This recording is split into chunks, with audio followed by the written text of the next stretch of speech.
Senhoras e senhores, estamos começando mais um Cuca com Salame, o seu café colonial disfarçado de podcast. No comando desta mesa, este que vos fala, Luciano André Trevisan, e ele, a pessoa que descobrimos hoje, tem medo de ETs, Érico Pérez de Oliveira. Pô, o Júlio acabou de me entregar aí, né, cara? O Júlio te deu uma força, né? Não, realmente. Nos bastidores. Mas vamos deixar claro que é um medo que tá resolvido, né? Resolvido. Ele tá sanado. Eu sou uma das vítimas da autópsia do ET, que foi passado no Fantástico. Quem assistiu aquilo entende do que eu tô falando. Quem assistiu se tornava uma pessoa precavida contra abduções. Totalmente precavida. Era o seu caso. Eu andava sempre na espreita, me cuidando, assim, pra evitando alienígenas à noite aí, claro, com certeza. Claro, até porque a noite é o período que os alienígenas costumam atacar com mais frequência. Com muito mais frequência. As estatísticas mostram isso. Não, elas mostram. A gente precisa tomar muito cuidado à noite, senão... Evitar caminhar bem no meio da rua, assim, né? Porque isso favorece. Vamos ao nosso convidado? Vamos ao nosso convidado.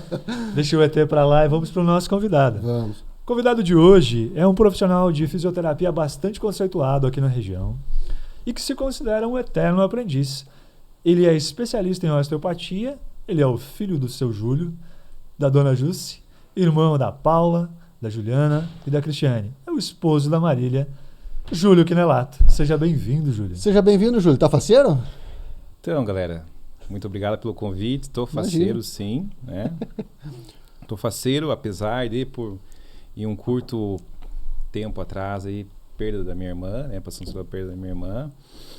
Mas estou faceiro, sim, cara. Acredito que a tristeza e a alegria, elas devem se coexistir, né? Com certeza. Claro com certeza. que passamos por momentos ali que a tristeza sobressaía sobre a alegria, mas hoje estamos passando um momento que a alegria tem que começar a sobressair. Se ficar... Acredito que por muito tempo a tristeza sobressaindo dá ruim, né? Então eu acredito que ela queria que a gente estivesse feliz pra cima e vida que com segue, certeza, né? Júlio, com certeza. Perfeito. Isso aí, quem conheceu a Paula aí sabe que realmente ela queria que todo mundo estivesse bem aí, então... E realmente, né, Júlio, quando a gente passa por uma perda dessas, não é fácil para se recuperar, para se reorganizar. Mas que bom aí que as coisas estão se reorganizando, tu já tá um pouquinho melhor. Sim, tem que seguir assim, eu acredito, né? Não, mas esse é o caminho, com certeza, né, Júlio? E que bom, Júlio, que tu topou aí. A gente fez o convite, mas a gente estava um pouco na dúvida, porque, enfim, é uma perda muito recente, né? Mas que bom que tu aceitou, que bom que tu veio pra gente poder ter esse bate-papo. E o Júlio é um amigo muito antigo, então acho que vão sair várias histórias aí, para além dos alienígenas aí. Ele vai trazer à tona outros pontos fracos de Érico Pérez. Vamos deixar só. Eu quero deixar registrado que o medo tá sanado, tá, dos alienígenas. Esse, né? Esse tá sanado, esse tá resolvido. Vamos deixar os outros para uma próxima ocasião. E aí? Vamos deixar o Júlio um pouquinho... Júlio na geladeira, né? O Júlio tem que aguardar um pouquinho. E a gente vai para os nossos patrocinadores. Exatamente. Vamos lá. Bom, nosso primeiro patrocinador, Iraci Cafeteria e Confeitaria. Estive lá hoje, inclusive, com um amigo nosso, que já foi nosso convidado aqui, Nery de Mello Parangolé, onde conversamos sobre alguns pontos, inclusive ele relembrou da participação dele aqui no nosso glorioso Cuquinha. Eu não pude ir, né? O pessoal perguntou de você. Não fui convidado, né? Quero deixar. Não foi convidado. Mas enfim, Iraci Cafeteria é um dos lugares mais agradáveis dessa cidade, com produtos de alta qualidade. Vamos ao próximo? O próximo, Inovata Ambientes. Esta semana também vi alguns projetos da Inovata que eles compartilharam nas redes sociais. E até interessante para lembrar de falar que a Inovata não faz móveis só residenciais, mas também móveis para as empresas, né? Home offices. Legal. Eles publicaram que eu vi assim, um quarto para quem tem criança, né? Um quarto para uma menina. Um quarto de princesa que eles construíram, né? Muito legal. Então, a Inovata é uma empresa muito respeitada que já ultrapassou as fronteiras aqui da cidade, da região, comercializa para outros estados e tem aquilo que as pessoas sempre destacam, um pós-venda fora do comum. Incrível mesmo. Bom, e o nosso terceiro patrocinador, estamos inaugurando inclusive, aqui um novo... um logotipo novo, né? Que tal, hein? Bonitão, né? Provavelmente somos os primeiros, tomara, sejamos os primeiros a estar divulgando a nova logo. Agora é Merizo Hospitalar, então. Que tal? Na verdade, acho que mudou só a palavra, né? Mas é novo. Vamos ver. Não, a cor também, né? A cor, não, o fundo agora, o fundo tá Agora inteiro, o fundo é azul. azul, isso aí. Não, mas é outra grande empresa aí que nos apoia muito. São apoiadores muito importantes aí do Cuca. Baita empresa também, muito responsáveis. Da Nick e do Eduardo aí, né? E aí? Próximo? Vamos Nosso outro finalizar? patrocinador, Instituto Bobinotti, dos profissionais Gisele Bobinotti e Rafael e Eduardo Bobinotti. A Gisele, que é nutricionista, e os odontólogos Rafael e Eduardo. Uhum. O que mais? Vamos Eu falar acho do que serviço que eles fazem? Eu acho que dá pra falar da Academia da Face que inaugurou, né? Exato. Já inaugurou? Eu acho que inaugurou. Eu vi alguns stories do pessoal lá já fazendo lá umas Pois massaginhas é, ali e tal. O pessoal do Instituto Bobinotti inaugurou, então, a Academia da Face, que é uma proposta totalmente nova, né? Uhum. Que é realmente uma academia para melhorar, vamos chamar assim, o aspecto da sua face. A musculatura facial. Também. Olha aí, né? Uma combinação de procedimentos, mas que envolve, inclusive, exercícios para a face. Realmente, é uma baita... Eles oferecem muitos serviços mesmo, né? Cada vez ampliando mais. Muito bom. Muito bem, muito bem. Então, agora é a hora que nós pedimos aos nossos espectadores. Espectadores. Fala né? espectador. Sei lá, essa palavra é tão televisão, né? É tão televisão, né? Os nossos espectadores. Espectadores. Enfim, as pessoas que acompanham o As Cuquinha, pessoas que nos né? acompanham, Que possam se inscrever no canal, o botãozinho tá ali no cantinho, só clicar. nos façam esse favor. Por essa favor. gentileza. Essa gentileza de fazer Já o se canal. inscreveu lá, Júlio? Vamos cobrar o Júlio agora. Vamos. O Júlio. Ó, vamos jogar honesto. Não me inscrevi ainda, mas vamos escrever. Puxa o celular aí, Júlio. Vamos fazer isso agora. Vou, Então nenhum sim. convidado sai daqui sem provar que se inscreveu, né? Exatamente, tem que estar Não, inscrito. Vamos lá, vamos embora.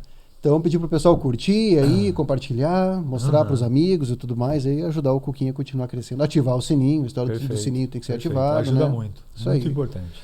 Vamos agora enaltecer não somente o trabalho, mas a beleza. Claro! Ele que está aqui como um colaborador e também uma peça do cenário. né? Exatamente, ele é decorativo, O inclusive. decorativo, Dudu. Eduardo Rosa. Hoje nós vamos só deixar assim, né? Tá bom? Só Tá elogios, bom. tá bom. Só né? elogios. Só elogios, tá bom. Então tá bom. Exato, exato. Sem- Mais agradecimentos também ao nosso querido o Jonatas Araújo. Exatamente. O Jonas Araújo, que é o cara que realmente dribla aí os nossos espectadores no sentido de não perceber os cortes. Torna as nossas falhas, digamos É. assim. Ele dá aquele jeitinho mais que especial. Muito bem. Muito bem. Segundo aqui as nossas anotações, encerramos. Encerramos os agradecimentos, os patrocinadores Os e elogios. podemos os elogios ao Eduardo Nobre. E vamos agora, de fato, ao fato, nosso ao convidado. entrevistado, né? Nosso convidado. Vamos lá, Júlio. Aquela nossa pergunta inicial: quem é o Júlio? Conta pra nós quem é o Júlio Quinelato. Bom, Júlio Quinelato, é um paranaense, um corintiano não praticante atualmente, né? Sabiamente nesse momento, né? Não é o momento indicado para praticar. Boníssima. Então, corintiano não praticante, pai da Pet Dora, marido da Marília, um fisioterapeuta, um eterno aprendiz, como eu falei para vocês aí já, né? Esse seria o Júlio Mas o Quinelato. Júlio, acho que tem aí. Tem um outro background que eu gosto dele aí, que ele é da parte musical do Júlio É. aí, né? Porque É. o Júlio é um seleto ramoneiro, hein? Eu acho que ele... Esqueci dessa parte. Eu sempre brinco aí que os shows das bandas né, do Érico Pérez, elas têm uma quantidade de participações especiais bastante expressiva, né? E o Júlio é sempre uma dessas participações especiais. Júlio, você acha que eles fazem isso para valorizar os amigos ou é preguiça de tocar mesmo? É de tudo um pouco. Luciano. É preguiça. Aquela resposta honesta, né? Deixa eu ir no banheiro e eu toco no banheiro. Mas brincadeiras à parte, eu me descrevo também como um ramoneiro de longa data, um misfiteiro de longa data, e tem a questão muito da amizade aí, né, Luciano? Amizade de longa data aí com o Érico, com todos os irmãos ali, então é muito legal estar envolvido nessa questão de Ramones e banda de garagem, isso aí É bom. é muito bom. Uma coisa importante de se ressaltar é que nessa banda, na banda Helena, que tu viu o show, eu entrei no lugar do Júlio. O Júlio era o baixista original. Então no momento em que o Júlio resolveu aí tirar um tempo eu que substituir aí as... Quer dizer também que se em algum momento ele resolver voltar, você que vira reserva. Vamos ver, né? Agora já tem um tempo que eu tô ali, né? Mas é isso, né? Essa parte de chamar os amigos é muito isso, né, Júlia? É uma festa de amigos, né? Então, celebrar a amizade porque realmente, desde cedo aí, Mas a música tá presente. Curiosidade, como é que vocês se conheceram? Bom, eu conheci primeiro o Bruno, né, Luciano. Meu irmão. O Bruno, bom, eu conheci o Bruno no Glória ainda, né? No Glória, quando eu estudei no Glória. Acho que a gente se conheceu em recreio, acho que eu estava na 4ª série, eu estava na turma A, acredito que o Bruno estava na turma B ou C. Aí, cada um foi para um colégio diferente, aí eu voltei a encontrar o Bruno no Adventista, né? Lá na frente. Ah, mas você não conhecia, então... Ainda você não conhecia o Érico. Mas ele não era uma celebridade no Glória? Ah, devia ser, né, Luciano? Só que era uma celebridade... Não podia perder a piada, né? Era uma celebridade matinal, provavelmente. Sim, eu acho que sim. Tão matinal que a minha fama ela acontecia até às 5 da manhã. Dali pra frente ela inexistia. Assim. Ali eu me resguardava da minha fama e... Tá bom, vamos deixar o Júlio completar. Então, vamos lá. Eu fiquei curioso, eu achei que vocês fossem os amigos originais. Né? Não. Era amigo do Bruno. Amigo então. do Bruno. Amigo do Bruno. Bom, daí eu me aproximei mais do Bruno ali na época do Adventista, né? E minha irmã Paula me apresentou o rock, né? Só que eu tava buscando, no momento que eu tava buscando uma coisa... Era muito do esporte nessa época. E eu gostava de uma coisa mais rápida, uma coisa mais radical ali. E eu vi aquilo lá, vi o Bruno com Ramones ali e tal. Sempre aqueles desenhos, ele fazia uns desenhos na mochila e achava aquilo lá legal.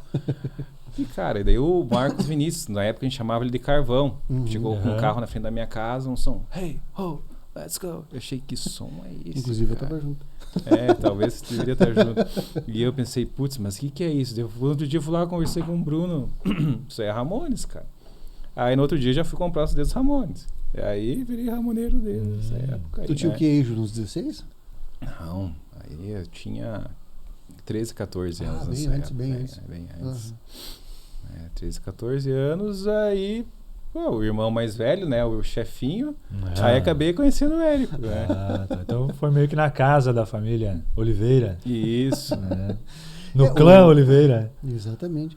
Mas o Júlio tem ele tem essa marca no currículo dele que ele é um dos precursores aí, né?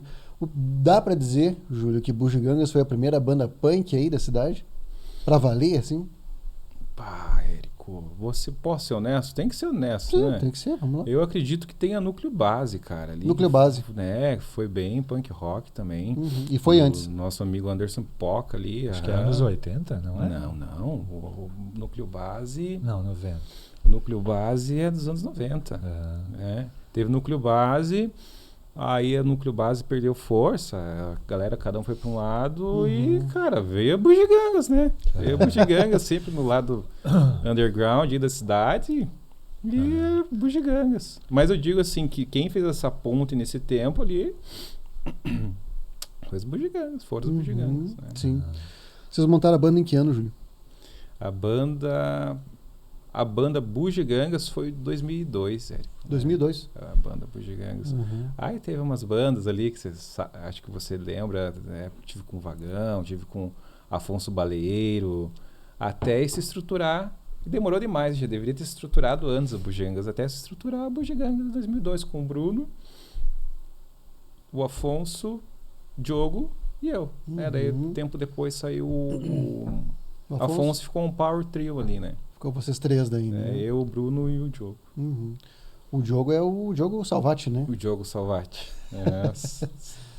Nosso amigão do peito aí também. Um grande amigo aí também. O famoso Dioguinho, aquele?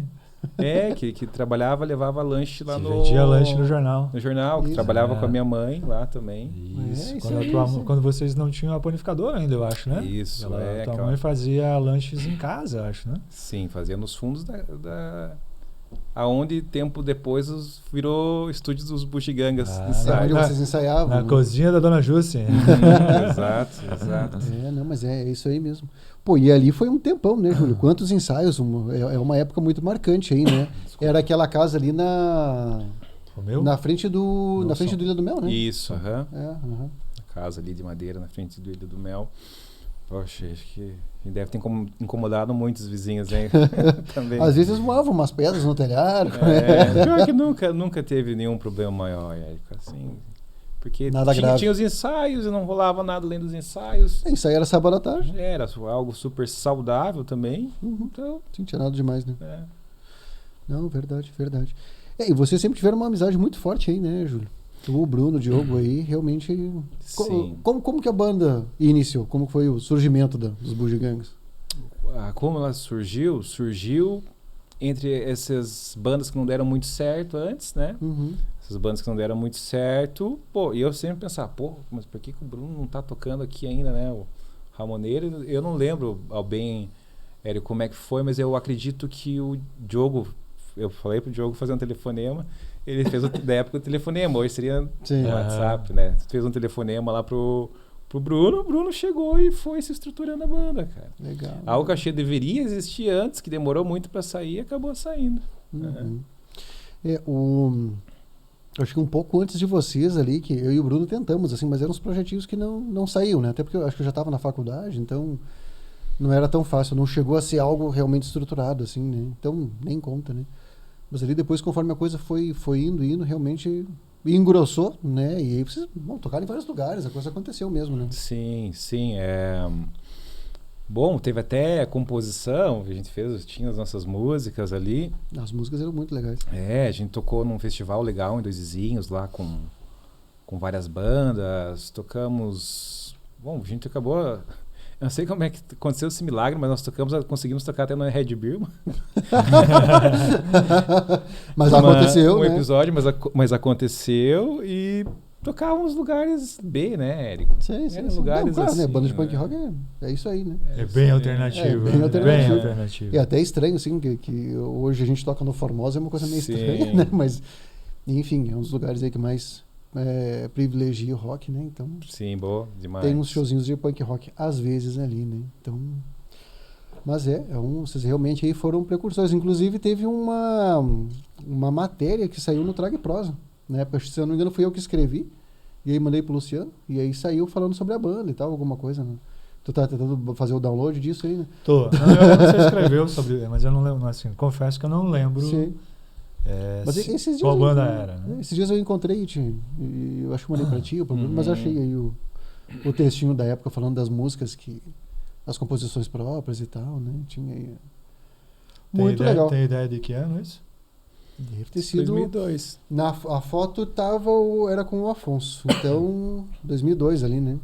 2002. Já tinha as músicas ali, né? As composições do Cavaleiro Sem Cabeça, o Velho Sherlock, já estava ali, né? Então, assim. Muito bem, mas vamos voltar um pouquinho? Vamos lá. Mergulhamos no aspecto musical do Júlio, né? Né? Fomos com tudo. Acho que a gente precisa voltar e falar um pouquinho da infância do Júlio. Acabamos mergulhando na área musical de Francisco Beltrão, trazendo à memória o velho Red Beer, né? Exatamente, olha aí, ó. Toda a cultura punk aí. Conta pra nós, Júlio, como é que é essa história de que tu teve uma infância numa usina hidrelétrica? Como é que é isso aí? Isso aí foi sensacional, cara. Porque todo mundo que morou lá, Luciano e Érico, todo mundo tem saudade de lá e fala bem de lá e gostaria de voltar. Foi muito bacana, cara, porque lá tinha muita liberdade,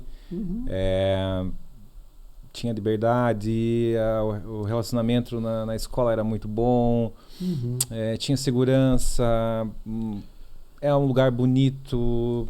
Mas aonde que era, Júlio? Na usina elétrica de Segredo, Luciano. De Segredo.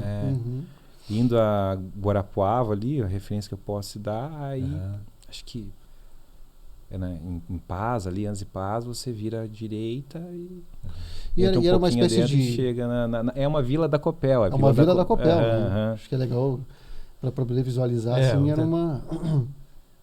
Isso, não, tentar entender o cenário aí, né? Sim. Porque a pergunta também ficou meio... desculpa, Luciano. Essa vez passa. É mais ou menos assim, Luciano. A Vila dos Smurfs é mais ou menos lá, entendeu? Mas para entender, o teu pai trabalhava na Copel, Sim. né, Júlia? É por isso, né, que vocês viveram... Por quanto tempo? Nós vivemos lá por... Eu vivi lá de 86, que eu nasci, né? Aí em 96, 10 anos praticamente lá, né? O pai, então, ele era funcionário da Copel. Ele trabalhava na Copel, né? Como economista da Copel e a gente vivia por ali, né, Luciano? Era uma vida... Como a gente conversou antes um pouco, ela era, de certa forma, mais básica, mais modesta, mas era muito mais divertido, né? Era muito mais saudável. Essa coisa da brincadeira de rua mesmo. Muito mais real, né? Era muito mais presencial. muito mais gostoso. Sim. Então... E tinha amizades por lá, Júlio? Assim, como é que era essa parte das amizades? Eu ficava mais com as tuas irmãs? Não, eu ficava pouco com as minhas irmãs. Né? A amizade, criança faz amizade fácil, né? Sim. Então tinha uma criançada por lá, assim? Sim, tinha criançada por lá, na própria... Quando ia a aula, né? Ou quando estava em casa. O verão também lá era o máximo, né? Porque aí tem o clube da Copel, tudo da Copel, né? Aí tinha um clube lá da Copel e era muito bom brincar nas piscinas, ia jogar bola, ia empinar pipa, ia fazer de tudo lá, né? Era muito bom. Era um ambiente muito livre, né? Livre, sim. Saudável. Não, realmente, né? Acho que dá toda uma segurança e uma tranquilidade para os pais, principalmente, né? Clima bom sim, também. tem toda uma estrutura, é uma cidade numa vila, né? É mais ou menos isso. Exatamente. E ainda tem a usina ali perto. Sim, a usina ela fica... Acho que acredito deve ficar mais ou menos uns 3 quilômetros da vila ali, né? Mas Você via ela, né? Se vê da Vila A, se observa a usina, né? Tem mirantes lá, bem legal, bem bonito, né? Que você pode observar a usina ali, né, Luciano? E você voltou lá nos últimos tempos ou não? Voltei, inclusive esse link vai ser muito bom, porque é aí que surgiu a história que eu lembrei do medo do Érico aí. Você lembrou do ET? Sim, cara, eu voltei em 2010 lá e depois, o ano passado, eu voltei lá com a minha esposa. Mas são sempre retornos bons, Luciano, porque lá continua bonito, cara. Sabe? Continua bonito lá. Muita pouca gente hoje em dia, né? Mas continua um lugar bem bonito. Um lugar saudoso também. Mas né? eu não entendi a parte do ET, hein? A parte do ET? Vamos entender agora. Então, em 2010 a gente foi lá. Até porque se eu estiver passando por lá... É bom. Mas o nome já é estranho do lugar um pouco, né? Tem um mistério, segredo. Ué, por que os deve ter segredo? Agora sim. Agora sim, segredo. Então, a gente foi lá em 2010 e nós ficamos no hotel da Copel também. Ainda, não sei se ainda hoje é o hotel da Copel. Só que ele é dividido em alojamentos, os quartos. Então, para você ir para um quarto, você tem que ter uma porta principal e aí você vai para o quarto. Só que aquela noite que eu passei lá na época era minha namorada, Marília, naquela ocasião só tinha uma recepcionista, e a recepcionista ia embora às 19 horas e depois não ficava mais ninguém. Então, a gente foi em direção ao quarto e a gente ficou com aquela porta do quarto aberta. E aí aquela porta fica aberta e tem acesso quem quiser lá, chegar lá. E é um lugar muito quieto, muito no meio do nada, Luciano. E eu nunca tive medo de ET na minha vida. Nunca tive. E aquela noite eu fiquei lá. Aí lembrei da história do Érico. Cara, eu não sei porquê. Eu tive uma sensação estranha. Claro, isso aí passou e nunca mais senti. Mas aí por isso que eu lembrei da história do Érico. Entendeu? Eu falei, que cargas da água uma pessoa tem medo de ET? Nunca tive. Aquela maldita noite eu fui ter um medinho de ET. Entendeu? Pois é. Vamos subestimar aí, né?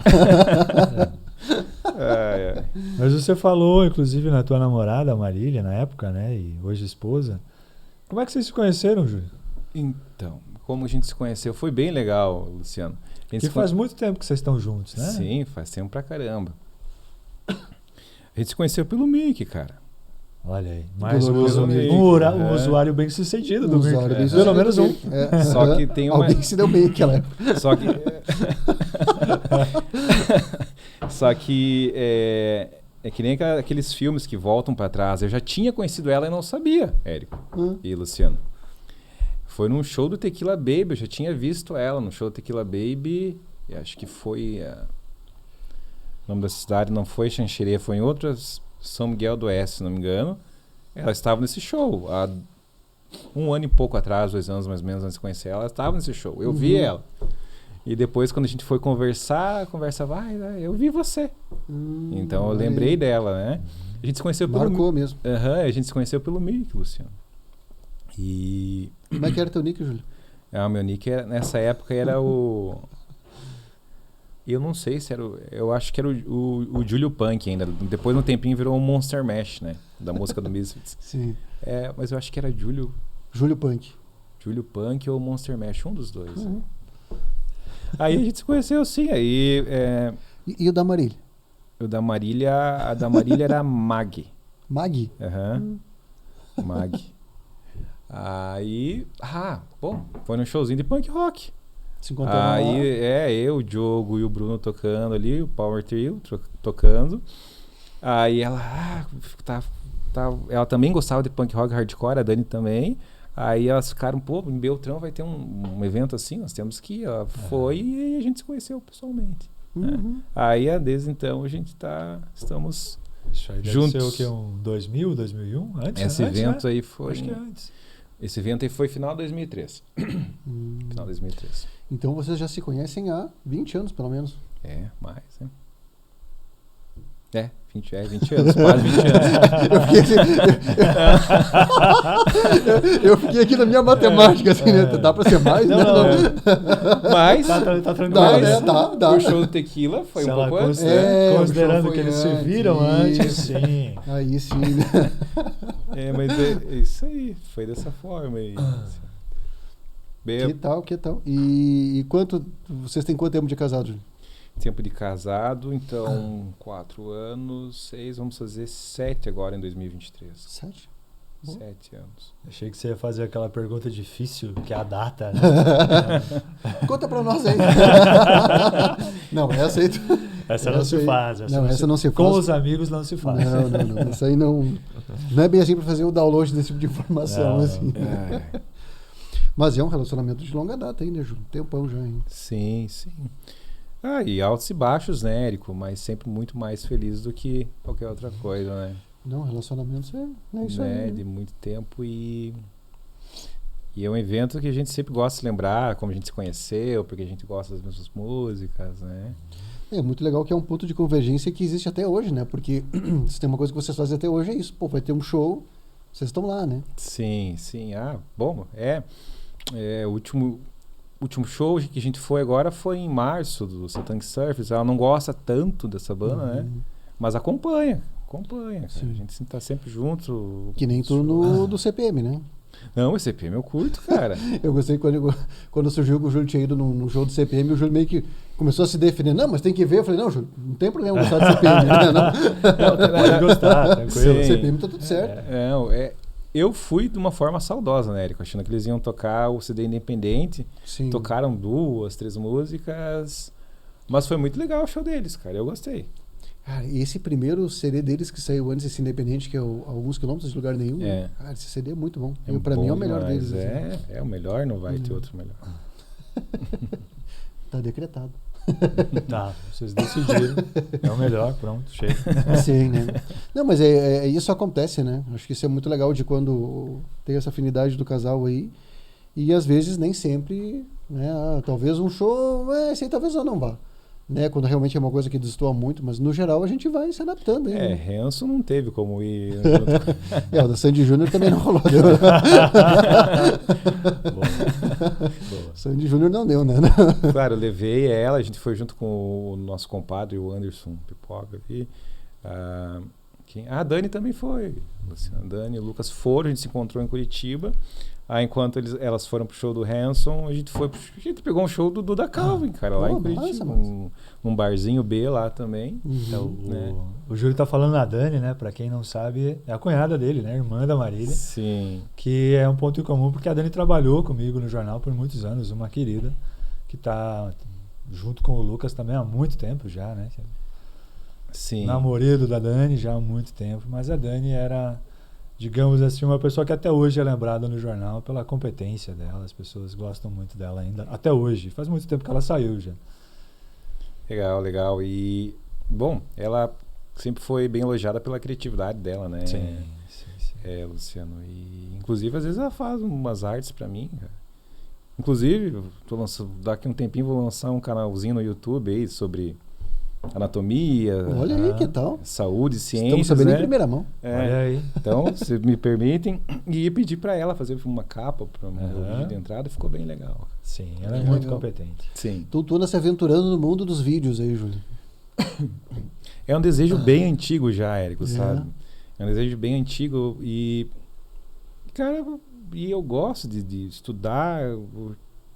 Praticamente tanto estudo quanto trabalho, e então vamos liberar um pouco de conhecimento aí também, né? Que bom. Sim, sim. Não, exatamente. Muito bem. E, Júlio, como é que foi essa transição aí de vir para Beltrão? Como é que isso aconteceu? De sair lá da Vila da Copel e vir para Beltrão? Como é que foi essa transição? Imagina sair da Vila dos Smurfs para vir para Francisco Beltrão, cara. Então, eu tinha falando por mim, né? Eu tinha um desejo naquela época, sair do segredo. Eu não imaginava quanto ruim isso seria por um momento, né? Porque lá era muito gostoso, né? Nós viemos a Beltrão, chegamos em Beltrão, e essa transição foi um pouquinho difícil para mim, cara. Assim, como criança, né? Sim. Já indo ali para se encaminhando para a adolescência. Mas as coisas vão se encaixando, vão se adaptando e... né? Mas vocês vieram para cá, o que foi? Motivo de mudança do trabalho do teu pai, algo assim? Isso. Uma transferência, algo nesse sentido? A usina, ela vai ter um tempo curto, né, Luciano? O pessoal vai trabalhando, terminou a usina, vai para outra. Aí acho que ele veio aqui para Salto Caxias, né? Aí ficava mais fácil a gente morar em Francisco Beltrão. Tinha a opção de ir para a Vila da Copel em Capitão, mas meu pai e minha mãe pensaram, não, tá na hora de a gente cair na selva de pedra mesmo, né? Sair da Vila dos Smurfs e ir pro centro nervoso, pro front, que né? tal, Beltrão? Centro nervoso. Esse era o raciocínio deles, cara. Acho que foi algo muito sábio. Teve o desmame difícil, mas depois, né? Mas para ti não foi tão fácil aí, então, Júlio? Essa vinda para Beltrão aí, as adaptações não ocorreram tão facilmente assim. Não foi uma tortura também, né, Érico? Não quero que soe dessa forma, mas não foi muito bom, mas depois foi se ajustando, né? Não foi muito bom porque lá tinha amizades fáceis. Não, realmente, não é uma coisa fácil de se fazer, né? Essa troca de cidade aí não... E por conta de isso, que lá era muito fácil as coisas, muito gostoso. Fechadinho, né? E era tudo muito bonito, próximo, um clima agradável. Eu sempre, quando vinha para Beltrão, quando era pequeno, eu sofria com calor aqui, cara. Lá não é tão quente quanto, né? Eu achava estranho as noites de verão aqui. Lá dormia de edredom, às vezes noite de verão, assim, sabe? E coisas assim, né? Me adaptando com uma escola nova também. Não houve mais a escola, agora me veio a memória. Teu primeiro colégio aqui foi o Glória? Foi o Glória, Aí não tive uma adaptação muito boa, também com o próprio colégio. Tanto é que um ano e pouco depois eu mudei de colégio, né? Fui pro São Francisco na época. Lá foi muito bom, cara. Aí eu fiz amigos muito fáceis lá. Foi muito fácil, foi muito dinâmico. Senão vai soar como Beltrão não tem amigos fáceis. Tem sim, cara. Aí eu fui pro São Francisco, fluiu muito bem. Aí só que teve um momento ali que o São Francisco não ficou bom das pernas. Aí que eu fui pro Adventista, conheci o Bruno. Né? No Adventista também foi muito fluídico as amizades, cara. Foi muito fluídico as amizades. O problema é que daí, um tempo depois, a família, acho que como toda a família, a gente passou por muita dificuldade financeira aí, né? Meu pai saiu da Copel. Aconteceu ao mesmo tempo ali que meu pai saiu da Copel, os irmãos dele também foram desempregados, funcionários de anos de banco, assim, sabe? Aconteceu tudo numa vez só. E nesse meio tempo ali, meu avô, minha avó com câncer, foi tudo numa paulada só, sabe? Essa fase. Por isso que talvez também tenha essa sensação aí, né? Sim. Aí teve o início ali do negócio deles, da Liciane, um lugar que eu tenho muito orgulho tudo que eles prosperaram e fizeram, né? E isso daí, eu acho que teve toda essa transição aí, foi difícil, né, gente? Sim.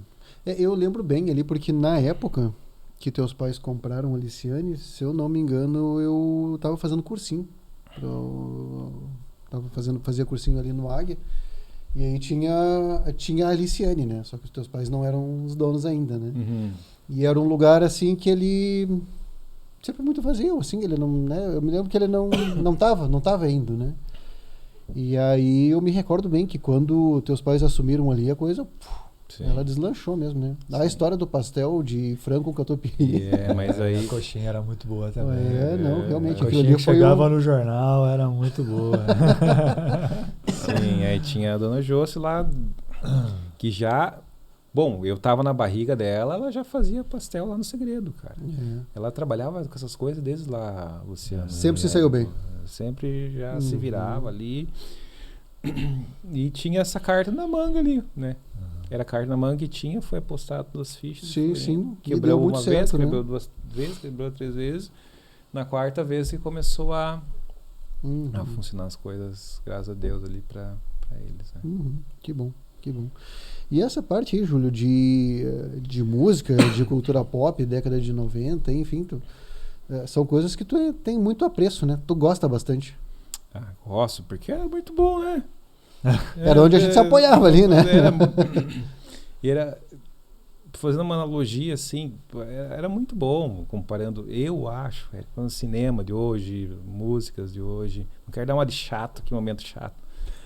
Mas a qualidade era boa, cara. As vinhetas eram muito boas das televisões, sabe? Os comerciais, os próprios comerciais, os filmes eram muito bons, as trilhas sonoras eram muito boas também. E, cara, tem a... Tu destacaria algum filme aí, Júlio? Sim, acho que já comentei contigo uma vez, não sei se você lembra. Cara, eu até conversei no final de semana com uns amigos que a gente se reuniu. Meu filme favorito é Esquecer de Mim, primeiro. Se for pontuar aí... E eu acho que deve ter sido o primeiro filme que eu vi no cinema, Esqueceram de Mim. Eu também. Eu acho que agora eu exagerei. Porque o primeiro acho que foi Lua de Cristal, da Xuxa. Uau, que cara estreia! Comecei muito bem com Lua de Cristal. Mas aí logo em seguida veio... E é uma memória muito boa que eu tenho, que foi o pai nos levou, a gente estava passando na frente, ele viu que estava ali Esqueceram de Mim e tal. Entramos ali os 3 no cinema e tal, e baita filme, né? Então, a primeira vez, agora eu estava até pensando no qual foi o primeiro filme que eu vi no cinema, né? Mas eu peguei um filme que era... Um primo meu me levou, que era um primo mais velho, no Cine Cacique, realmente. Digamos que no original. Original mesmo. E era um filme dos 3 Patetas. Mas eu era muito criança, assim, eu não consigo lembrar direito do filme. Lembro disso. E lembro de uma outra vez, que aí já não tinha mais cinema em Beltrão, e alguns filmes eram exibidos no Arrudão. E eu fui lá assistir um filme que tinha o Van Damme como vilão, que era Retroceder Nunca, Render-se Jamais, alguma coisa assim. Passava filme no Arrudão. Que massa, no Arrudão. No Arrudão. Não, isso era muito legal, né? Dava-se um jeito, né? Sim. Eu lembro na estreia do Titanic. Lembra onde foi a estreia do Titanic em Beltrão? Não. Foi no... Eu nunca sei se chama de auditório ou anfiteatro da Unioeste, mas foi lá. Na Unioeste. O colégio na época nos levou até Pato Branco para ver no cinema de Pato Branco. O colégio nos levou até lá porque, cara, Titanic foi uma coisa assim que parecia que todo mundo tinha que ver na época, né? Não tinha, assim, todo mundo viu o Titanic. Era uma regra, né? Não, e eu não vi. E eu fiz questão de não ver, né? Tá certo. E o pior é que era tão grande o filme que ele tinha uma divisão, se eu não me engano. Tinha um intervalo, assim, onde tu podia descansar. Aí depois retomava o filme. Eu fui assistir Titanic muitos anos depois. Naquela fase, quando tava todo mundo vendo, eu dei uma de chato. Assim, eu não vou ver porque... Eu tinha muito presente na minha cabeça aquela coisa assim, se todo mundo gosta, é porque não é bom. Não, eu te entendo muito bem. Queria ser o diferentão, né? Queria ser o diferentão. É muito isso, eu também tinha dessas, né? Não, todo mundo tá. Então eu não vou. Né? Era só uma birra. Só uma birra. E tu, Júlio, tu lembra o primeiro filme no cinema? Foi Esquecer de Mim, Esquecer de Mim, né? Esquecer de Mim é um filme que... até hoje, né? Tu para ali pra assistir e vai até o final, né? É bom demais. Tem um comercial, se eu não me engano, do Google, com o Macaulay Culkin? simulando Esqueceram de Mim. Ah, eu vi Culto, sim, já viu? eu vi. Não aham. vi. Ficou muito bom, É um né? negócio, aí ele adulto, é como se fosse assim, se esqueceram de mim se passasse hoje. Aí tá ele, acho que numa mesa, assim, né? E dá comandos de voz para se proteger dos possíveis ladrões, né? Aham. Coisas assim. Legal, cara. Não vi, Mas não. é muito bom. Pô, e engraçado, né? Esses filmes, eles, de verdade, eles marcam demais, né? O filme Marcam. e sei lá. Aquela época não era tão... A série a gente não via de uma forma tão, nossa, série, né? Mas tinha, sei lá, Maluco no Pedaço. Um pouco depois, né? Ali um pouco depois, A Patroa e as Crianças, algumas coisas assim que vieram depois, começou a vir essa cultura de série. Que Assim, eu acho que eram séries, o que a gente tinha nos anos 80 haviam muitas séries já que passavam na TV. Sim. Mas eram mais parecidas com séries de super-herói, assim, MacGyver, Isso. Magnum. Alguém lembra do Magnum? Pô, claro, aham. O detetive bigodão número ali. 1 do Havaí, né? Tom Selleck. Aham. Tinha um chamado Duro na Queda. Pouca gente vai lembrar desse. Armação ilimitada. Armação Limitada Nacional. Juba e Lula. E o Bacana. Zelda e Bacana. Era muito legal. Tinha o Mas Barrados no Baile, que minhas irmãs assistiam Barrados também. no Baile. Passava eu na assisti, Globo. eu assisti Não, esse era o máximo. Barrados no Baile era o maior dos seriados aí da O galera. negócio da época é que eles compravam uma temporada e eles Repetiu, né? Repetiu. E era Repetiu. aquilo, né? E era aquilo. Mas tu o achava que legal terminava disso aí ali. é que essas coisas nos traziam uma cultura musical também, né? Você Pô, conhecia muito grande. muitas músicas, música principalmente, Aham. pelos seriados, pelos filmes, né? O Barrados no Baile trouxe o R.E.M., a Aham. Losing My Religion, uma música É. que todo mundo conhece, É, que apareceu para nós no Brasil através do Barrados que no Baile. legal. Né? Vocês lembram da música da abertura do Barrados do Baile? Eu não lembro, cara. Eu não lembro qual é a música. Não era uma coisa tipo... tanandandan, tanandandan, pá, pá, tan, era alguma coisa assim, Não, a né? música de abertura eu não lembro. Eu lembro de Losing My Religion. Não, fiquei- não me é estranho. Brandon e a Brenda. O Breno Dylan. e a Brenda. O Dylan. Nomes bem americanos, né? Eles eram gêmeos, né? Por isso que eles tinham esse É, nome. Aham, sim, é. eram irmãos gêmeos. E eram só No aqueles seriado, bonitões, né? Mega bonitões, né? Não tinha gente feia e no aí negócio, né, cara? Não, até tinha um cara que era mais Mais comosão. feião. Aham, tinha um. É E uma tinha das- o Rebelde, que era o Dylan, né? Que era o Uhum. cara bonitão, andava com um Porsche antigo, mas era meio melancólico, assim. Uhum. A Barrados no Baile era legal. Daí essa linha de seriado depois continuou no SBT, né? Com o Smallville, com O.C., O Estranho no Paraíso. Sim. Veio Pô, muito tinha bem. seriados muito legais aí no SBT que passou um seriado meio B também, né? Aí Se tinha você o lembra- Supernatural, lá, Antes que era ainda sobrenatural teve aqui. o Night Visions e hoje em dia eu não vejo muita graça, mas eu adorava Night Visions e qual que era o outro? Contos da Cripta, não tinha? Tinha Não, Contos da Cripta. né? além da imaginação, mas nos Estados Unidos é Twilight Zone, né? Ah, sim, sim. Aham. aham. Isso Cara, aí. era muito bom. Que é Eram Twilight? episódios de 20 minutos, suspensezinho Ah, ali. verdade. Eram legais, eram bons passatempos. Acho que passavam no domingo depois do Silvio Santos. Sim. Eram bons Aham. passatempos, assim, pra... O domingo de manhã era o tempo do Smallville no SBT e do O.C., né? Sim. Não lembro quem era. E o Sobrenatural, que eu não lembro Sim. que horário passava. Se era de manhã. E tinha no SBT também pela manhã ou era na Globo? Que era o Lois e Clark. Que era o. Tinha Não, mas era uma esse- sériezinha dos dois também, assim. É. Mas não é o Do Smallville? Superman. Não. Daí era da. Tá. Lembrou? Lembrei. Outra. Só Mas que eu não lembro se era uma SBT. temática, não era essa temática adolescente, né? Não, eram eles diferente. adultos ali, Aham. tipo, era já. Lembrei. Mas é uma coisa que a lembrança que eu tenho é de que era, nossa, bom demais. Aí tu vai ver hoje, assim. E acho que é aquele Superman que Cara. não fez sucesso nenhum, né? É um cara bem meio nada a ver, assim. Não lembro o nome dele. Eu acho que essa sériezinha até ela teve, emplacou um pouquinho, assim. O Superman que não fez sucesso, acho que ele só fez um filme, não é? Teve um que ele só fez um filme e o pessoal não gostou dele, assim. Mas eu não vou lembrar o nome do ator, assim. Que inclusive ele fez de novo algum super-herói parecido com um super-homem em alguma série, assim, mas. Enfim. Aí vamos longe demais, né? Aí já ultrapassou a minha memória.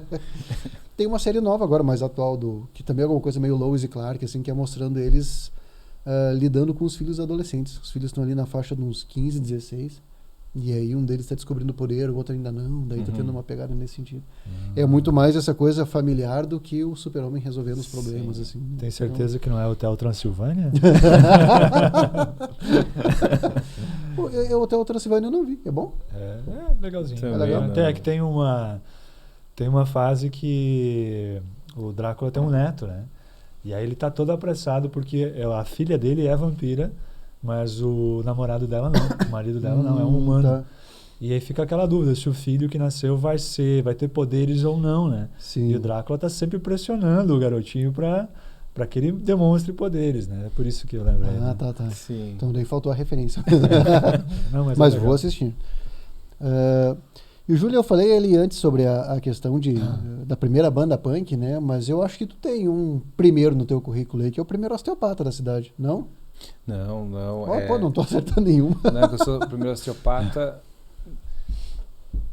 Teve uma pequena diferença da chegada do... Bom, formada pela Escola de Osteopatia de Madrid, Uhum. basicamente eu e o Vinícius, nós somos os dois primeiros formados pela Escola de Osteopatia de Madrid. Tá. Né? Uhum. A gente fez a nossa formação em Campinas, São Paulo, onde só tinha essa série no Brasil, só existia em Campinas, São Paulo. Só tinha lá. Tempos depois ela abriu no Rio de Janeiro também. Aí depois ficou só em Campinas. Aí hoje em dia tem sede pelo Brasil todo, né? A escola. Ampliou bastante. Mas basicamente, Érico, com a formação pela Escola de Madrid completa, eu e o Vinícius praticamente tivemos os certificados em osteopatia. Certo. Agora, especialista em osteopatia, você tem que ter o certificado em osteopatia, cumprir com todas as horas e prestar uma prova pelo Conselho Federal, que é o COFITO, né? Uhum. Passou nessa prova, tem todas as suas horas, aí você é intitulado como fisioterapeuta especialista em osteopatia. Tá. Mas os certificados em osteopatia para a Escola de Madrid, os primeiros ali foram eu e o Vinícius, cara. Legal. O Teixeira Os Urbano. precursores aí mesmo. Uhum. Meu amigo também. Sim, o Vinícius que já foi aí, nosso Já convidado foi aí, né? entrevistado. Veio com quiser. sua gaita. Uhum. Sim. É o máximo também. Legal. Aham. E o que te levou para a osteopatia, Júlio? Que tu, inicialmente uma formação em fisioterapia, como é que a osteopatia te puxou?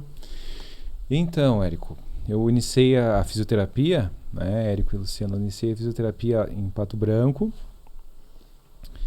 e eu fiquei no stand-by ali um tempo. No tempo, sempre gostei de estudar, chegou a época de banda e problemas ali familiares e tudo mais, chegou um momento que eu deixei os estudos stand-by, sabe? Não estudei meu segundo grau. Aí quando eu voltei para a faculdade, coloquei os pés na faculdade e pensei, nossa, meus pais estão se quebrando, isso, aquele outro, pá.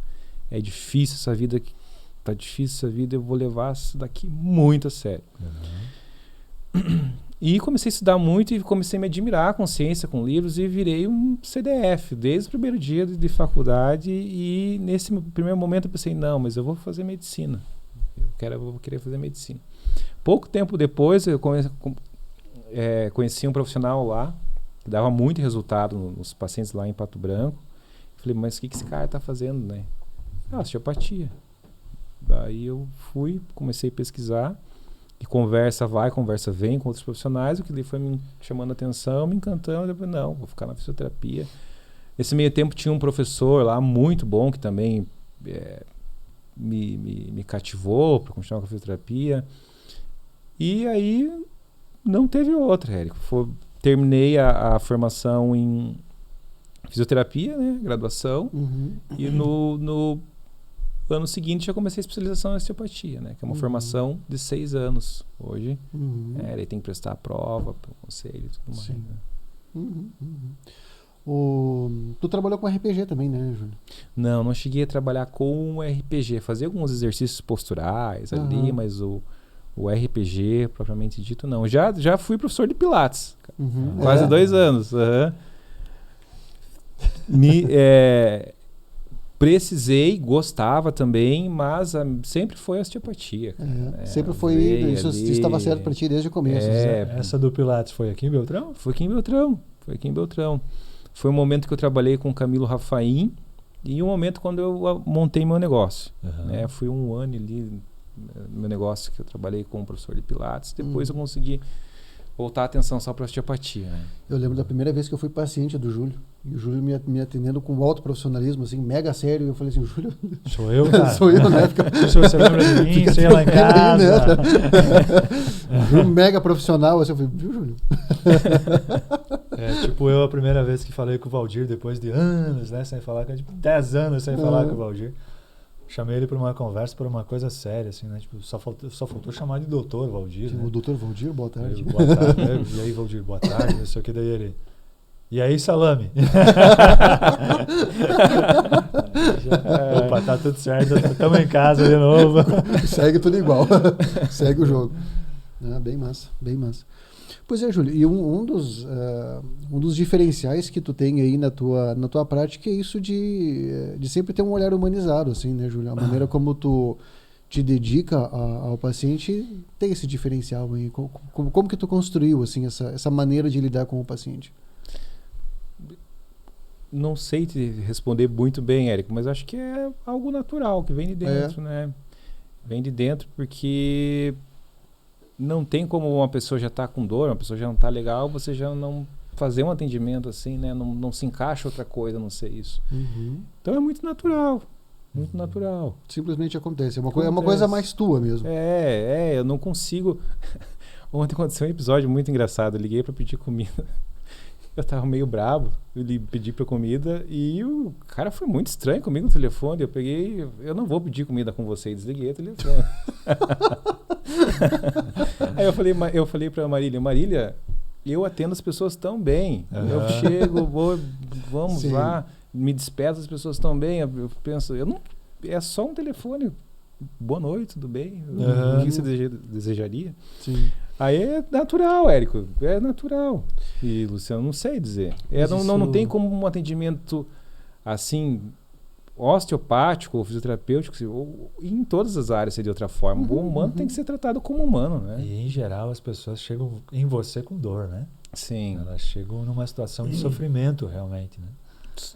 Então Dor já nas costas, exige né? uma acolhida, digamos assim, diferenciada. Né? Sim. No mínimo. No mínimo, né? Não tem como ser diferente, né, Luciano? Não tem. Não tem. E para as pessoas entenderem, para a gente entender também, Júlio, o que especificamente a osteopatia faz? Qual é o diferencial dela? O que ela acrescenta à fisioterapia, por exemplo? Tá. Bom, vamos lá. O diferencial da osteopatia, Luciano, basicamente, vou falar de uma maneira bem geral e bem descomplicada. Que até eu entendo, Júlio. O mais lúdico possível. Bom, vamos pensar assim, uma dor na lombar, que a pessoa busca lá o atendimento. O fisioterapeuta, o osteopata, enfim, ele não vai olhar só a dor do paciente, não vai tratar só a lombar. Às vezes vai buscar uma causa que possa estar lá no pé do paciente, do captor podal, ou vai buscar uma causa até visceral que possa estar relacionada com aquela dor dele. Então ele vai fazer uma técnica e não vai tratar só o sintoma, vai procurar a causa em si que está levando o indivíduo a ter aquele sofrimento com aquela dor ali, né? E isso faz já no atendimento humanizado, né, Luciano, Érico? Vai lá, acolhe a pessoa, você faz o diagnóstico, para mim, ele tem que ser 90% clínico. Qualquer exame que seja fora da clínica, que seja complementar, ele é para complementar o diagnóstico, não é para fechar o diagnóstico. Ele tem que ser 90% clínica. A clínica é soberana. Então, é muito raro necessitar um exame complementar para fechar o diagnóstico fisioterapêutico. Ele sai, o paciente já sai sabendo, ele já deve saber saindo o que ele tem, e que a osteopatia vai tratar ele como um todo, vai tratar o que está causando a dor e não só o sintoma. Porque o sintoma ele pode tomar uma medicação, por hora o efeito analgésico e o inflamatório, enfim, vai fazer, mas a causa mecânica ou a causa visceral ou um captor ali que está desajustando tudo ele vai fazer voltar.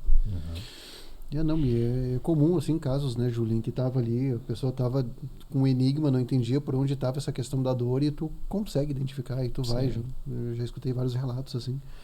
E uma coisa legal de enaltecer no trabalho do Júlio é que tu tem um tato muito legal, né, Júlio? No sentido de tu poder daqui a pouco perceber que, daqui a pouco essa dor tem um fundo emocional. E aí tu sugere a busca de um outro profissional, né? Ou de daqui a pouco perceber que seria legal associar uma acupuntura, ou isso de indicar um psicólogo. Então tu tem esse tato muito legal, assim, de poder beleza, a minha técnica, ela tá... o que eu tinha para fazer foi feito. Ela tá vai correto, até aqui, né? Mas tem alguma outra coisa a mais aí. Então, é legal porque tu não tem um hábito, que a gente vê por aí, de ficar pedalando, né? Sim. Sim, a gente tem que entender que tem outros profissionais que vão nos auxiliar e todos se auxiliam e pensando sempre no melhor pro humano que está ali comigo, né? Pro ser humano que procurou ajuda. Ele necessita de um atendimento de vários outros especialistas e a gente tem que saber o ponto certo de encaminhar isso daí. Exatamente. Tu abriu a tua clínica em que ano, Júlio? Foi em 2015. Vai fazer agora... Boa matemática. Acho que 8 anos. 9 de maio, 8 anos, se não me engano. 8 ou 7, não lembro. Foi em 2015. Legal. Não, eu lembro. Lembro de quando inaugurou. Eu agradeço muitos lugares que eu já trabalhei aqui em Beltrão, Clínica Zanata. Me abriu as portas, fiquei 4 anos lá. Aí teve uns 6 meses antes de eu me mudar para o Camilo, eu avisei eles, tô indo para o Camilo. Me acolheram muito bem, aí o Camilo me acolheu muito bem, também me desenvolvi muito minha prática ali com o Camilo. Na Zanata atendi muito pós-operatório de joelho, quadril, desenvolveu muito essa relação em atender o ser humano quebrado, com dores, enfim, com várias questões, né? E no Camilo ali eu consegui focar um pouco mais na terapia manual, na osteopatia, né? Eu estava em formação ainda.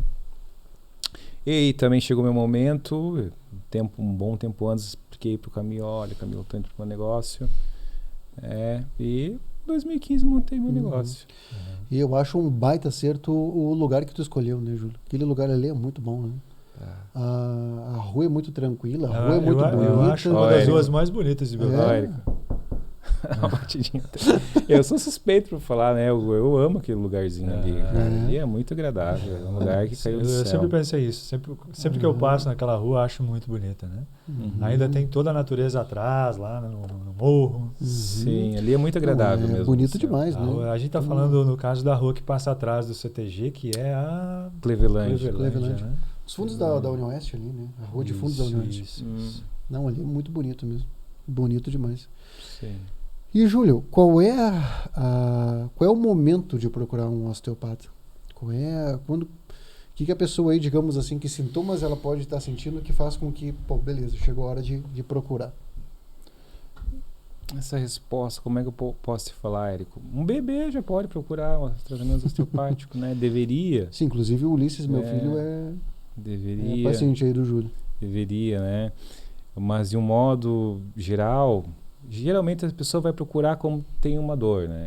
Então, a dica que eu posso dar, tem muita coisa no nível subclínico, subconsciente que acontece, que se a gente tivesse uma percepção um pouquinho maior, não é nada místico, uma percepção mesmo, pouco maior, já poderia buscar antes. De que alguma coisa já está vindo ali. Né? Mas assim, para a gente entender de um modo mais simples as pessoas, se essa dor aí já passou vamos estimar aí, passou aí de 10 dias, 2 semanas, procura um osteopata, procura um tratamento especializado aí para verificar o que está acontecendo, porque o fisioterapeuta ele tem a formação e a habilidade para reconhecer uma bandeira vermelha e indicar para um outro especialista também, entende? Então, se o fisioterapeuta tem essa formação, ele também é capaz disso, indica para um profissional médico, a especialidade médica específica que necessita desse olhar para essa bandeira vermelha, entendeu? Então, mais ou menos assim, Érico e Luciano, acredito que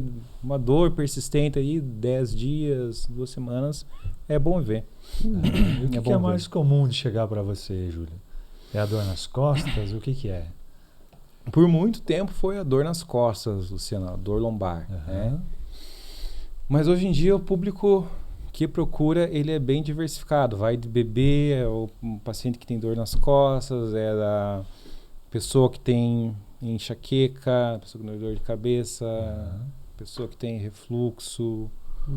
Tende as pessoas, acho que é pouco ainda, mas quem conhece o trabalho osteopático sabe que é tratado o indivíduo como um todo ali.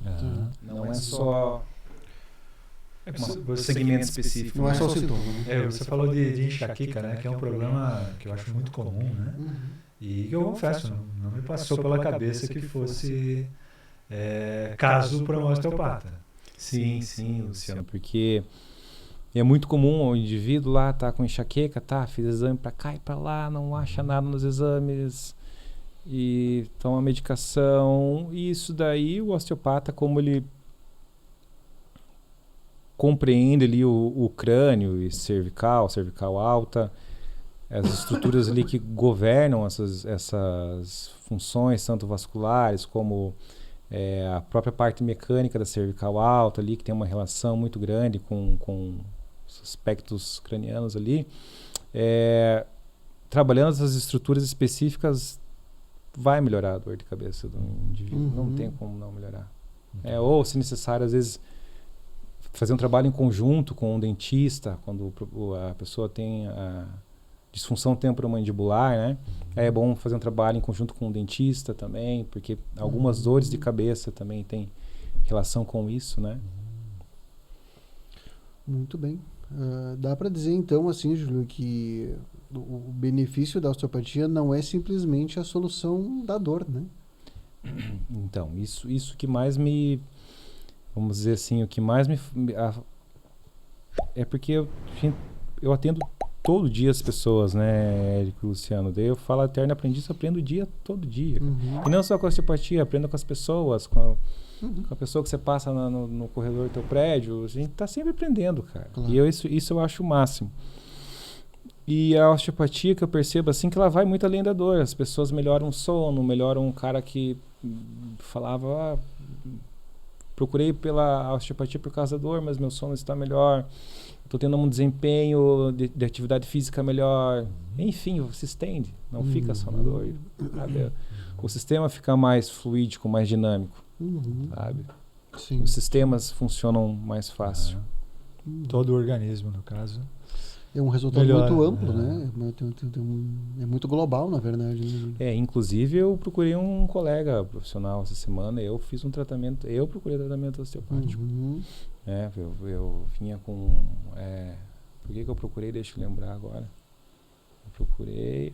então, comecei a fazer um tratamento ortodôntico, Invisalign, e precisei recorrer porque eu sabia que isso alterou as minhas aferências ali, nervosas, e o tratamento osteopático já surtiu efeito, cara. Já surtiu efeito. Acho que é legal, né? Quando tu... Na saúde tem muito isso, né? Na psicologia é muito forte, pelo menos, essa coisa de que, como é importante o psicólogo estar em tratamento, né? O psicólogo sempre tem que estar e talvez tenha algo semelhante aí, né? A gente precisa confiar muito, né? Sim. Na nossa profissão aí, né? Legal tu poder ter experiência como paciente também, né? Isso também é outra aprendizagem diferente aí, né? Sim.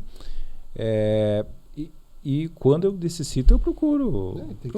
Tem que procurar, porque vai ficar sofrendo, porque você sabe que aquilo ali vai te melhorar, né? Tem que procurar. Justo. E por que não procurar, né? Isso é uma coisa que vai te... E se o profissional que eu procurei é um profissional bom, por que não procurar? Exatamente. Profissional digno, profissional especialista, procurei. Sim. E muitas vezes o tratamento osteopático ele até evita cirurgias, né, Júlio? Sim, é o que a gente mais faz, Érico. O indivíduo chegar desanimado, triste, para baixo, que vai ter que fazer cirurgia, a gente consegue girar essa chave aí. Vira essa chave. É importante também a adesão do indivíduo no tratamento, né? Se não adere, talvez não tenha esse sucesso todo. Sim. Mas se compreende como que ele tem que ter os cuidados dele e as orientações, ele seguir certinho, não tem como não melhorar. Então, nosso papel como fisioterapeuta é evitar ao máximo que o paciente vá para a cirurgia. E não por uma questão de ego, Luciano e Érico. Porque a gente sabe que estatisticamente e com base em literatura é possível evitar tanta cirurgia, sim. Sim. E comparativo, né? A cirurgia é um negócio invasivo, com recuperação demorada, né? Não é fácil. E às vezes a pessoa ainda não fica 100%, né? Sim. Ainda vai ter sequelas disso. Então, se há maneira de contornar isso de uma maneira eficiente, por que não, né? Exato. Não, exatamente. E o Júlio é um cara que... Olha, eu acho que eu posso dizer com tranquilidade que o Júlio é um dos meus amigos que mais estuda. Né? Ele falou antes que é CDF, ele é muito CDF mesmo. Assim. Ele é aquele cara que eu tô mexendo no Instagram, assim, um amigo tá viajando, o outro tá surfando, o outro tá... O Júlio posta livro. Eu digo, pô, o Júlio tá estudando de novo, cara. Tá sempre estudando, bicho. É sempre um curso diferente, ele tá sempre... Tu realmente te dedica muito à tua profissão, né, Júlio? Sim, me dedico porque... Pra mim é um prazer, né, Érico? É uma satisfação. Sim, tu de fato é apaixonado pelo que tu faz. Né? Demais, cara, demais. Eu amo estar ali. Eu sou muito curioso, eu gosto de estar entendendo, eu gosto de estar ali pesquisando, eu gosto de ver o resultado que isso tem, entende? Isso me fascina. E me surpreende todo dia ainda isso aí. Sim, como tu falou, sempre um aprendiz, né? Isso aí. Muito bem. Muito bem. E agora, Érico Pérez, a pessoa que teve medo de ETs. O que faremos agora? Tá pronto, né? Toda vez que surge uma informação lá do porão, fazer o quê, né? Fazer o quê? Vamos lá, então. Vamos para a hora do brodo, Júlio? Vamos lá. Para a hora do brodo. Fala aí, Luciano. Me explica aí o que é a hora do brodo. Júlio, para você, brodo é uma palavra comum ou não? Atualmente é incomum, Gostei quando do você viu brodo, você já identificou? Já era uma palavra presente na tua vida ou não? Tô jogando nessa o tempo todo, né? Me remeteu muito ao passado, brodo, cara. Mas brodo, não cheguei a procurar ver. O brodo é o brodinho? Brodo é um caldo, né? Caldo de frango, né? Caldo de galinha, né? De frango já é uma coisa mais industrializada. Mas o brodo é uma característica da gastronomia italiana, principalmente, que era muito comum aqui na região, sobretudo no interior. É um prato barato de fazer, é um caldo simples, né? E é feito principalmente no inverno para aquecer as pessoas, né? Então a família se reúne, vamos fazer um brodo. Chama os vizinhos, chama os parentes. Hora né? de dar esquentada. Né? É isso, eu digo que é um alimento para esquentar realmente. O coração. Né? Unir as pessoas e aquecer. E a gente, como usa sempre a tática aí de termos relacionados, né, desde o nome do podcast, que é Cuca com Salame, termos relacionados à gastronomia italiana, alemã, aí surgiu essa do brodo para batizar um quadro que tem o sentido de realmente aquecer as relações, de incentivar, de aproximar as pessoas. E isso diante do problema que a gente via, que é a questão de as pessoas não se incentivarem, não valorizarem as coisas dos amigos, as iniciativas, os projetos, as conquistas dos amigos. Às vezes né? coisas simples, como simplesmente curtir, né? Ou ajudar a compartilhar algo que é do... Isso, as competências né? dos amigos.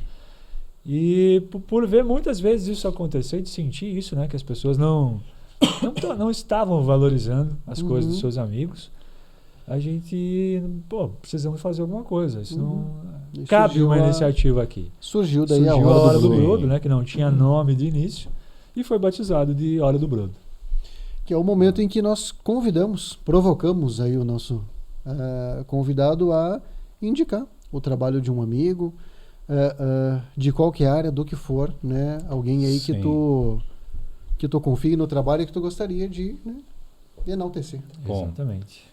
Cara, então eu vou pensar assim, que eu acredito que é bom um incentivo, o Jaça de Francisco Beltrão, o Flávio Zucchello, meu cabeleireiro, né? Opa, que tal? Teria a Carol Odelli, que é arquiteta, que está projetando o Sonho Meio da Marília aí, né? Pessoa muito querida, fez um projeto muito legal. E uma pessoa que me ajuda aí também em alguns momentos que eu tô meio capengueando é a Sheila Zucconelli, cara. Também a Sheila. A Sheila também, indico aí. Que também já foi nossa convidada, né? Exatamente, também já esteve aqui. Então o Júlio é o terceiro fisioterapeuta, eu acho, né? Porque o Vinícius, fisioterapeuta, a Sheila, fisioterapeuta, e o Júlio. Não sei se tem mais algum. Né? Não é. Vamos. Acho que sim. Acho que são esses três, né? Lembrando que não tá fácil lembrar, porque a gente tá chegando com o Júlio ao 28º episódio, né? Parabéns, galera. Estamos aí prosperando. Seguindo em frente. Ao infinito e além, como diria o sábio Buzz Lightyear, né? Isso aí. Essa você assistiu. O Buzz? É, claro, já né? que você não assistiu o Hotel Transilvânia. Não, mas o Buzz Pelo Lightyear menos aí Toy Story, né, Pô, Érico? Toy Story vi todos, né, cara? Pelo menos Toy Story, né? Não, vamos fazer jus aí. Não, Toy Story... O Hotel Transilvânia realmente não me pegou, assim, mas vou seguir aí, né? A hora do Bruno. Eu também vou tentar assistir, Luciano, porque alguém já me falou que é legal. A hora do Bruno, do Luciano, vai ser o Hotel Transilvânia. Não, eu só queria te tranquilizar, Érico, que o Hotel Transilvânia tem alguns monstros, vampiros e tal, mas não tem ETs. Não, mas então tá bom, que o meu problema é só ET mesmo. Se são só monstros aí, tá tudo tranquilo. Tá bem tranquilo. Muito bem, Júlio. Ótimas indicações. Eu vou seguir então aí na do Júlio. E eu vou indicar também o meu barbeiro aqui, né? Ainda mais agora que eu preciso fazer a barba também, então. Uau! Vinícius Silva, ele trabalha ali na Francesco Barbearia.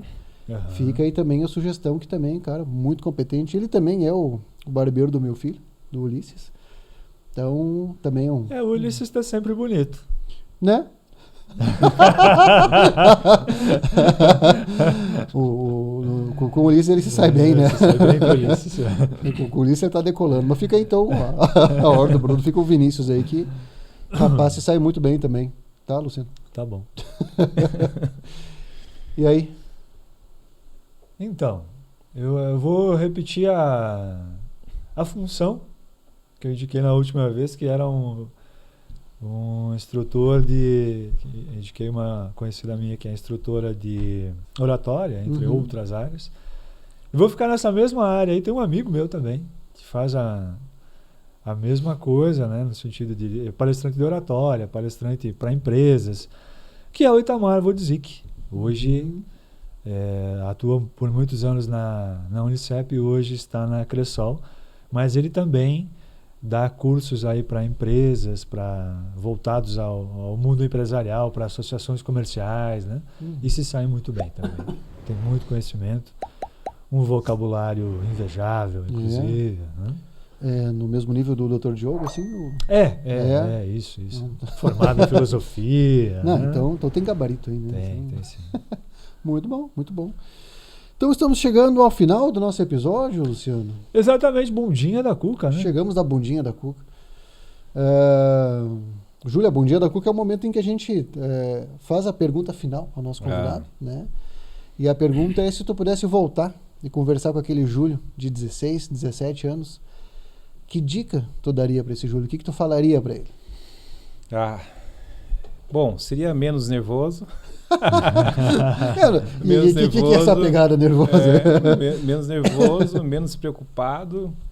Menos nervoso, menos preocupado e isso daí, cara. Levar a vida menos a sério, né? Ser mais sossegado. Seria mais isso daí mesmo. Menos nervosismo, então, é a dica do Júlio aí. Baixar um pouco aí. Não, é normal, né? Nessa fase a gente geralmente muito preocupado, né? Né? Não, realmente é uma fase aí. Os ânimos estão sempre exaltados aí nessa etapa da vida, né? De decidir o futuro, decidir profissão, enfim, tudo mais. Realmente é uma boa dica. Isso aí, seu Júlio. Que prazer aí poder estar conversando com um amigo de longa data. Que isso, Érico. Prazer todo meu, cara. Tá aí como amigo também, né? Conversando contigo aí, com o Luciano também. Conhecido também de longa data, né, Luciano? Eu e o Júlio, acho que conversando mesmo, estamos pela primeira vez, mas a gente sempre se vê por aí. Não, mas achei super legal mesmo o convite. Que bom. Que bom, Júlio. Eu quero agradecer ao Júlio pela presença e pela informação que ele trouxe, né, sobre os ETs, que vai ser muito útil. Obrigado, Júlio. O Júlio largou essa, eu falei assim, tá ok, essa tá bom, né? Se tiver mais informações guardadas, deixa guardadinho aí, né? Deixa quieto. Tudo bem. Não dá para dar muita informação pro Luciano aqui. Mas muito bom, Júlio. Que prazer aí, foi uma conversa muito massa. Que bom que tu aceitou o convite, foi bom demais. Que é isso, Érico. Para mim foi uma satisfação estar aí com vocês. E papinho aí com café, vai muito bem, né? Vai longe. Muito bom.